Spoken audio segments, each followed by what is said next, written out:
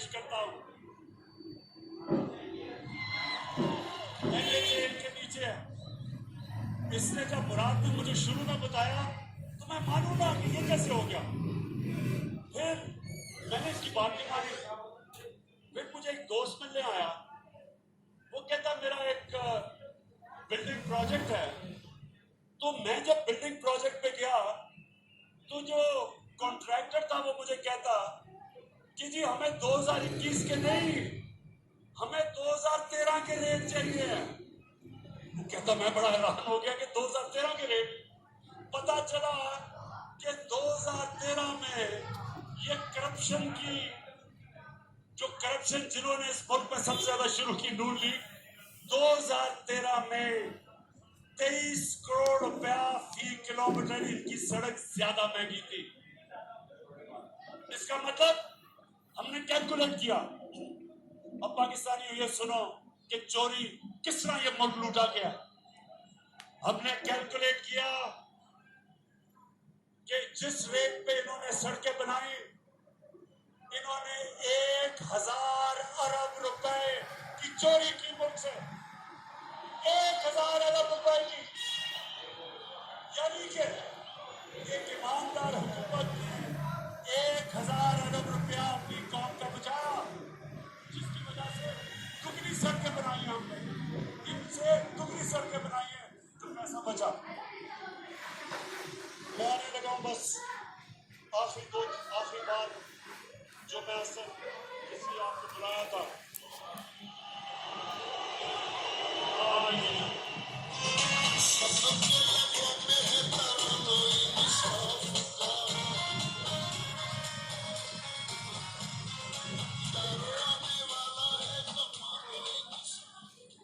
میں صرف دو آنے والی نسلوں کے لیے دو چیزیں.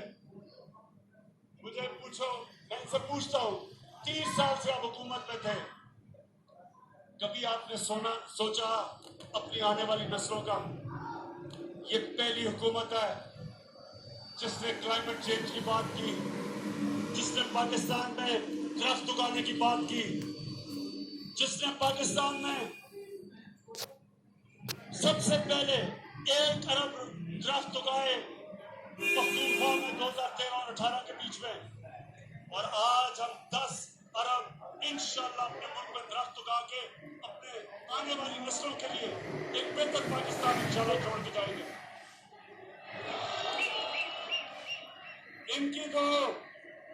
ان کو فرصت کیسے ملے؟ ان کو تو ساری چھٹیاں, بچے سب کچھ لندن میں بیٹھے ہیں. ان کو تو پاکستان کی کیوں فکر ہو؟ یہ تو نسلوں کی لندن کے لیے تیاری کروا رہے ہیں, گھر محلات خرید رہے ہیں. پاکستانیوں, جو دوسری چیز میں آج آپ کے سامنے سب کے سامنے جو کہنا چاہتا ہوں کہ آپ کو اندازہ نہیں کہ ہمارا ملک میں اللہ نے کس قسم کی خوبصورتی اور کس قسم کی نعمتیں بخشی ہیں. یہاں گلگت بلتستان کے چیف منسٹر بیٹھے ہیں خالد. میں اس کے ساتھ مل کے میں آج آپ سب کے سامنے دعویٰ کرتا ہوں کہ ہم نے انشاءاللہ پاکستان کو دنیا کا ٹورزم سینٹر بنانا ہے. اسکردو کو ہم نے انٹرنیشنل ایئرپورٹ بنایا. اب دنیا سے ڈائریکٹلی اسکردو ٹورسٹ آیا کریں گے. اسکردو کو انشاءاللہ اس کے ارد گرد جو علاقے ہیں, میں نے آسٹرین سے بات کی ہے, آسٹریا میں سب سے زیادہ اسکیم ہوتی ہے. اسکردو کو انشاءاللہ پاکستان کا اسکیم کیپٹل بنائیں گے. اور آپ دیکھیں گے کہ کس طرح باہر سے پیسہ آتا ہے. ہمارے ملک میں جس طرح کی خوبصورتی ہے, کسی نے سوچا ہی نہیں ٹورزم کو ڈیولپ کرنے کا. میں آپ کو ثابت کرتا ہوں کہ اگر یہ, مجھے افسوس ہے کہ کرونا کی وجہ سے ہم آگے نہیں بڑھ سکے, کیونکہ ساری دنیا میں ٹورزم ختم ہو گئی, لیکن انشاءاللہ جیسی کرونا ختم ہوئی, میں اب آپ کو اس ملک میں ٹورزم اٹھا کے دکھاؤں گا, ملک میں پیسہ لا کے دکھاؤں گا, اور سب سے زیادہ اپنے نوجوانوں کے لیے روزگار پیدا کروں گا.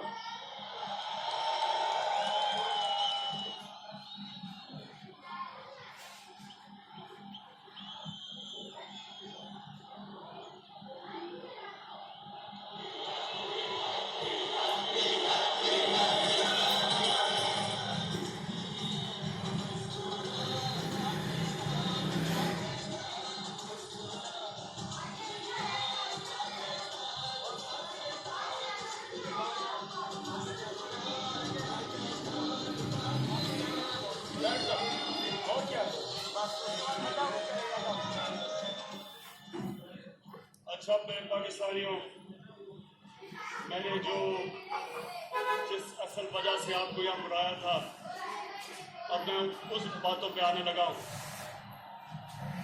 لیکن نوجوان آپ سامنے کھڑے ہیں، یہ آپ نے بڑی خاموشی سے سننا ہے. یہ میں سیریس بات کرنے لگا ہوں. میں اپنے ملک کے مستقبل کی بات کرنے لگا ہوں. میں جو یہ سازش ہوئی ہے اور یہ جو ہو رہی ہے اس کے اوپر بات کرنے لگا ہوں. تو میں چاہتا ہوں کہ بڑا سیریسلی آپ میری بات سنیں گے. میں سب سے پہلے آپ کو یہ بتا دوں، نوجوانوں آپ خوش قسمت ہو، آپ کے تو ماں باپ بھی ایک آزاد ملک میں پیدا ہوئے تھے. میرے ماں باپ ایک غلام ہندوستان میں پیدا ہوئے تھے، اور میں پہلا ہم جنریشن تھی جو ایک آزاد پاکستان میں پیدا ہوئے تھے. میرے ماں باپ نے اپنی طور پہ تحریک پاکستان کی جو آزادی کی سٹرگل تھی دونوں نے شرکت کی. اور جب میں بڑا ہو رہا تھا تو ہمیشہ انہوں نے مجھے ایک بات یاد کروائی. انہوں نے یہ کہا کہ تمہیں نہیں پتا تم کتنے خوش قسمت ہو کہ تم ایک آزاد ملک میں پیدا ہوئے ہو.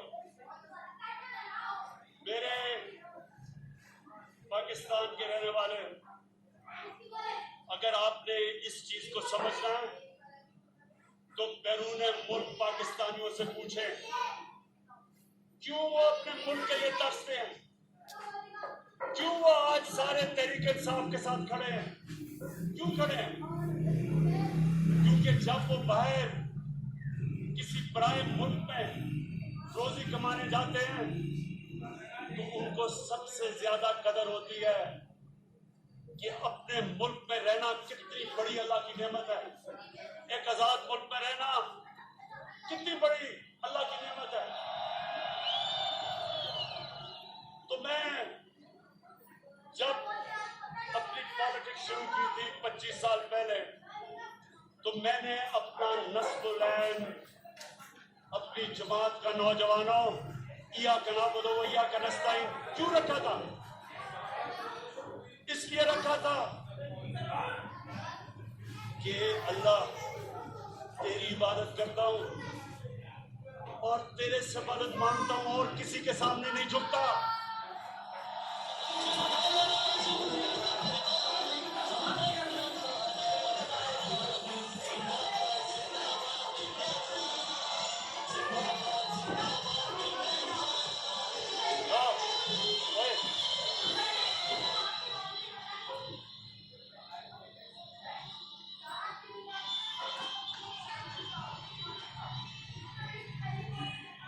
لا الہ الا اللہ. پاکستان جب بن رہا تھا تو نعرہ تھا کہ پاکستان کا مطلب کیا. یہ کیوں نعرہ تھا؟ یہ نعرہ ایک غیرت مند قوم کا تھا کہ اللہ تیرے سوا کوئی خدا نہیں، لا الہ الا اللہ. انسان کو غیرت دیتا ہے. میرے پاکستانیوں یہ یاد رکھنا کہ ساری دنیا اس انسان کی عزت کرتی ہے جو اپنی عزت کرتا ہے. بے غیرت آدمی کی کوئی عزت نہیں کرتا. اربوں روپے کما لو، اربوں پتی ہو جاؤ، جب تک اربوں روپے اربوں پتی، لیکن جو انسان کے سامنے جھکتا ہے کوئی انسان اس کی عزت نہیں کرتا.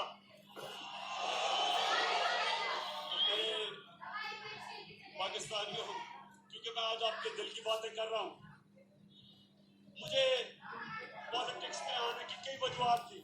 ایک کہ مجھے پتا تھا، میں نے ساری دنیا میں دیکھا کہ جو اللہ نے ہمیں حکم دیا تھا قرآن میں کہ نبی کی سنت پہ چلو، تو نبی کی سنت پہ تو وہ غیر چل رہے ہیں، مغربی لوگ چل رہے ہیں، وہ آگے نکل گئے ہیں. اور مسلمانوں کا حال دیکھو. اقبال نے شکوہ اور جواب شکوہ کیا لکھا تھا؟ کہ ہم ایک وقت عروج پہ تھے، شکوہ کیا کہ اللہ ہم زمین پہ کیسے آ گئے؟ پھر جواب شکوہ میں بتایا کہ جب آپ عروج پہ تھے تو آپ محمد صلی اللہ علیہ وسلم کی سنت پہ چلتے تھے، اب آپ وہ احکامات سے بہت دور چلے گئے، اب پیسے کی پوجا کرتے ہیں، آپ سپر پاورز کے سامنے سجدے کرتے ہیں،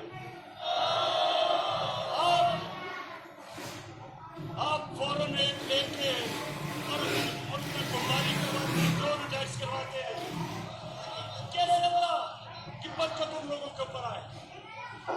اللہ نے تو بڑا واضح کہہ دیا کہ اگر تم نے ایک عظیم کام کرنے تم میرے حبیب کے راستے پہ چلو، جو کہ ریاست مدینہ تھا۔ تو پاکستانیوں میں کرکٹ کھیلتا تھا، اور میں نے جب کرکٹ شروع کی تو جو ہمارے کھلاڑی ہوتے تھے ان کو بڑا احساس کمتری تھی انگریزوں کی، تو ہم جب میچ میں جاتے تھے پہلے سے ہماری ٹیم ہاری ہوئی ہوتی تھی کہ جی ہم انگریز کو تو ہرا ہی نہیں سکتے، پہلے سے ہار مانے ہوئے ہوتے تھے۔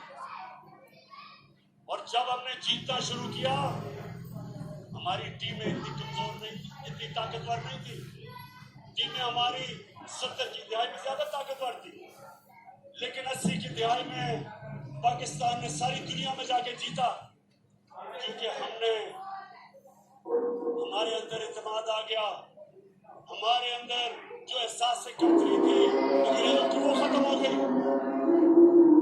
ہم جب قدم رکھتے تھے گراؤنڈ پہ تو ہم یہ سمجھتے تھے کہ کوئی ہمیں ہرا نہیں سکتا، اس اعتماد کی وجہ سے ہم پڑے۔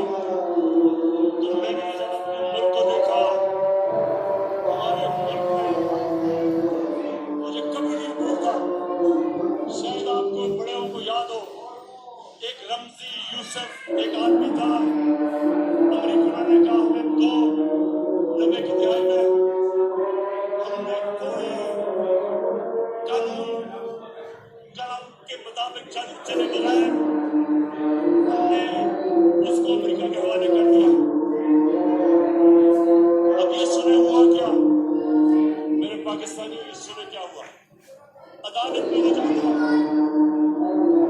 رمزی یوسف، اس کا وکیل جج کے سامنے کیا کہتا ہے یہ ذرا سنو۔ جج کے سامنے کہتا، جج نے کہا اس کو سزا ہونی چاہیے، اس کو تو پاکستان کی حکومت نے بھیج دیا ہمارے پاس، پاکستان کی حکومت سمجھتی ہے کہ اس کو سزا ہونی چاہیے۔ تو پاکستانیوں کو رمزی یوسف کا وکیل عدالت میں کھڑے ہو کے کہتا کہ پاکستانی قانونوں کے لیے اپنی ماں بیچ سکتے ہیں۔ مجھے یہ کبھی نہیں بھولتا، مجھے شرم نہیں آئی کہ میری قوم غیرت مند ہے، لیکن جو اس کے لیڈر ہیں وہ بے غیرت ہے۔ جو ان کے لیڈر سربراہ اپنے لوگوں کے ساتھ نہیں کھڑا ہو سکتا، ان کے حقوق کی حفاظت نہیں کر سکتا، سپر پاور سے ایک کی لالچ میں گزری دیکھ دیتا ہے، یاد مجھے وہ خود کبھی ترقی نہیں کر سکتا۔ خدا قومیں اوپر جاتی ہے، بھیک مانگنے والی اور قرضے مانگنے والی کبھی قومیں ترقی نہیں کرتی۔ تو میں جب پاکستان میں میرے سیاست شروع کی میں نے تاکہ ایک بات کہی تھی کہ کیونکہ میرے دل میں لا الہ الا اللہ ہے، میں کبھی کسی کے سامنے نہیں جھکا، اور میں کبھی اپنی قوم کو کسی کے سامنے نہیں جھکنے دوں گا۔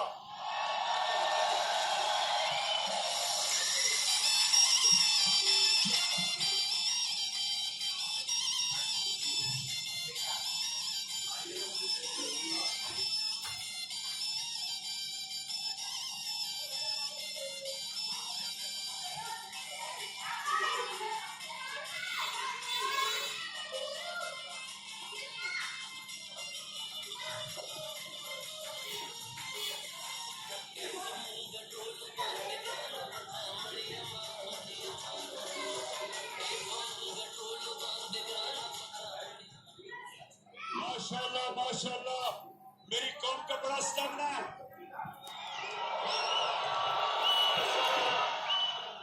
اچھا یہ جو میں آپ کے سامنے بات کرنے لگا ہوں یہ میں آپ کو بتا دوں کہ میں بڑی کم تقریر لکھتا ہوں, لیکن کیونکہ یہ بات ایک ایسی ہے کہ میں یہ نہیں چاہتا کہ میں جذبات میں آگے کوئی ایسی بات کر دوں کہ ہمارے ملک کو ہماری فورن پالیسی افیکٹ سے ہو جائے.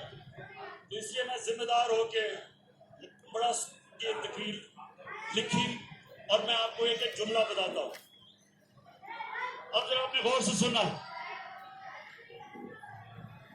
ہمارے ملک کو ہمارے پرانے لیڈرز کی کرتوتوں کے ہاتھوں دھمکیاں ملتی رہی. ہمارے سنتے رہے ہمارے ملک وہ ہمارے پرانے لیڈرز کی کرتوتوں کی وجہ سے دھمکیاں ملتی رہی. یہ سنیں کیا ہمارے ملک میں ملک کے اندر موجود لوگوں کی مدد سے حکومتیں تبدیل کی جاتی رہی.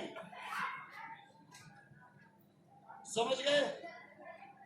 اپنے لوگوں کی مدد سے حکومتوں کو تبدیل کیا. بھٹو, ذوالفقار علی بھٹو, اس نے جب ملک کو آزاد فارن پالیسی دینے کی کوشش کی, ذوالفقار علی بھٹو, میرے اس سے بہت اختلافات ہوں گے لیکن مجھے اس کی خودداری ہمیشہ پسند تھی. اس نے ملک کو جب آزاد فارن پالیسی دینے کی کوشش کی تو فضل الرحمان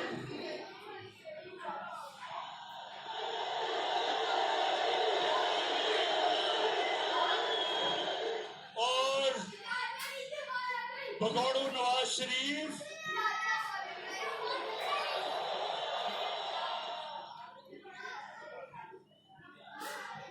ان کی سنتے رہے, سنیں ابھی میں بھی آتا ہوں کہ ان دونوں کی ان وقت کی پارٹیوں نے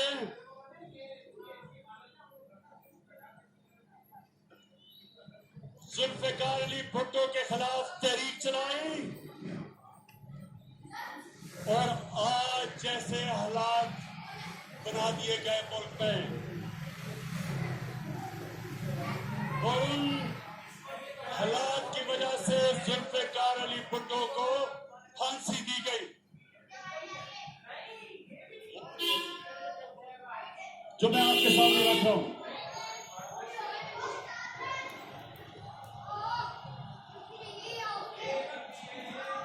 آج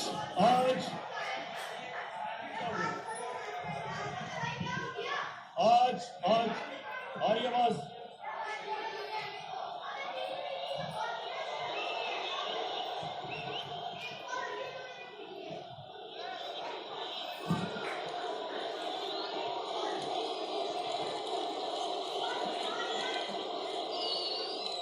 جو اسپیکر سے لوگوں کے ساتھ دیکھیں یہ سب سے اہم چیز میں کہہ رہا ہوں تو اسپیکر سے اتریں کیونکہ لوگوں نے سننا ہے.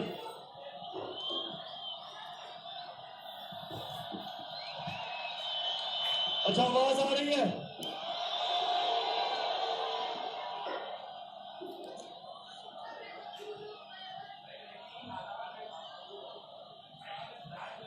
جلدی اس کو ٹھیک کریں. اسپیکر سے